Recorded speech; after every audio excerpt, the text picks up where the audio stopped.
itu memang sebenarnya dua-dua ini berperan masing-masing, dan keduanya ini memang tidak berperan melakukan pemukulan, baik itu dari pihak ibu maupun dari pihak bapak. Ibunya itu melakukan pemukulan, ada beberapa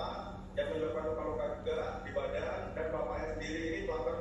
pemukulan atau melakukan tendangan yang menyebabkan si anak tersebut terluka sampai dengan patah kaki dan sampai dengan melakukan